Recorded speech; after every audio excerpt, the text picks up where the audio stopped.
हम लोग बात करेंगे इस हफ्ते मार्केट में क्या क्या हुआ है, कौन कौन से इंडाइसेस कैसा परफॉर्म कर रहे हैं। तो सबसे पहले हम लोग निफ्टी से शुरू करेंगे।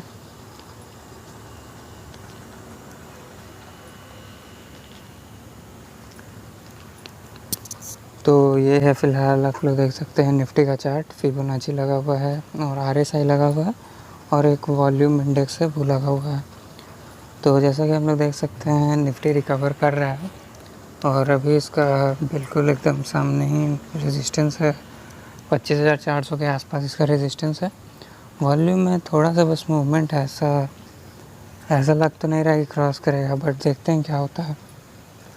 बट हाँ, स्टेबल रह सकता है निफ्टी क्योंकि वॉल्यूम थोड़ा सा बढ़ा है।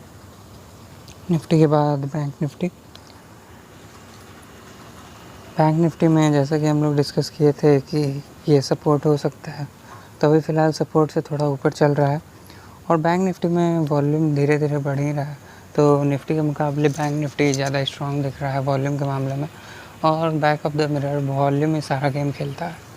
तो अभी बैंक निफ्टी से ज़्यादा स्ट्रॉन्ग है और इसका अगला रेजिस्टेंस तो फिबोनाची पे दिख रहा होगा 58,900 कुछ है।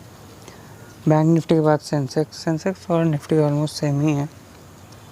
उसके बाद इंडिया विक्स एक इम्पॉर्टेंट चार्ट है क्योंकि अभी तो फ़िलहाल 10 चल रहा है, इसका मतलब है मार्केट थोड़ा स्टेबल है, काफ़ी स्टेबल है मार्केट। जब ये हाई होता है तो फिर अनसर्टेनिटी बढ़ती है, अभी थोड़ा ठीक है।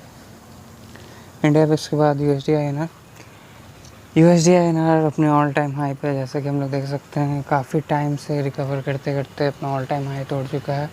और ये बहुत अच्छा संकेत तो नहीं कह सकते हैं क्योंकि जब भी डॉलर बढ़ा है तो निफ्टी गिरा ही है, चाहे आप पीरियोडिक हिस्ट्री देख लें। अगर यूएसडी बढ़ेगा तो मार्केट गिरेगा, तो इसका बढ़ना अच्छा संकेत तो नहीं है। थोड़ा स्टेबल हो या फिर थोड़ा नीचे आए तो निफ्टी एक स्ट्रॉन्ग कमबैक कर सकता है। यूएसडी के बाद आईटी इंडेक्स में अभी कुछ खास मूवमेंट नहीं है, ऐसा लग रहा है अभी डेड है। तो जब तक अभी फ़िलहाल सबसे पहले इसका रेजिस्टेंस 37,700 है, फिर इसका अगला रेजिस्टेंस है 39,000। तो अभी टाइम है आईटी में। आईटी के बाद ऑटो का तो क्या ही कहना है, हम लोग इसको चार्ट ऑफ द वीक में भी डिस्कस कर चुके हैं। अपने ऑल टाइम हाई के पास है एकदम, 27,700 के आसपास इसका ऑल टाइम हाई है और हो सकता है इस फेस्टिव सीज़न ये अपना ऑल टाइम हाई क्रॉस कर दे क्योंकि नए जीएसटी रेट्स आए हैं, तो आप लोगों को पता है गाड़ियों की बिक्री बढ़ेगी। देखते हैं क्या होता है ऑटो इंडेक्स में। उसके बाद है मेटल में भी काफ़ी मूवमेंट आया है और इसका ऑल टाइम हाई रेजिस्टेंस है कुछ 10,100 के आसपास। तो अभी फ़िलहाल देखते हैं रेजिस्टेंस क्रॉस कर पाता है कि नहीं। अगर क्रॉस करता है तो मेटल सेक्टर में एक बूम आ सकता है।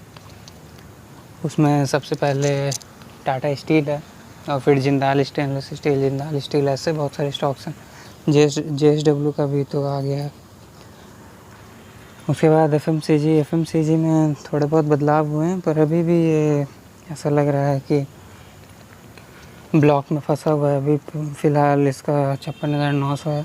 जब तक ये एफएमसीजी इंडेक्स 58,600 क्रॉस नहीं करता है तो ऐसा लगता नहीं कि मूवमेंट आएगा। वेट एंड वॉच चार्ट है, जैसे ही ये क्रॉस होता है 58,800 का लेवल तो बाय बन सकता है। एफएमसीजी के बाद एनर्जी अभी फ़िलहाल थोड़ा रिकवर कर रहा है, पर कुछ खास अभी कह नहीं सकते हैं। जब तक 35,700 के आसपास है वो क्रॉस होता है तो एक अच्छा मूवमेंट आ सकता है एनर्जी में।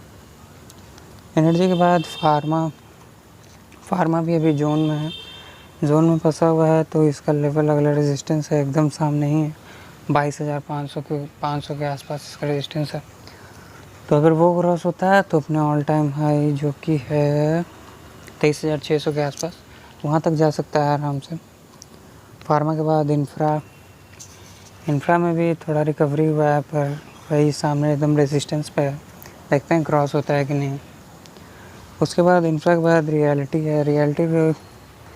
रियलिटी अभी एकदम गिर चुका है, तो अभी जब तक कुछ लेवल्स क्रॉस नहीं होते हैं तो अभी इसके ऊपर ध्यान नहीं दे सकते हम लोग।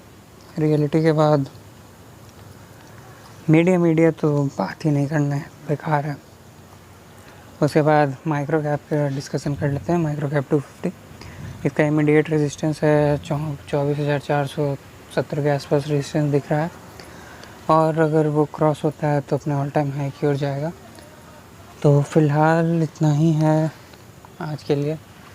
तो बस इतना ही है, देखते रहिए और भी चार्ट्स।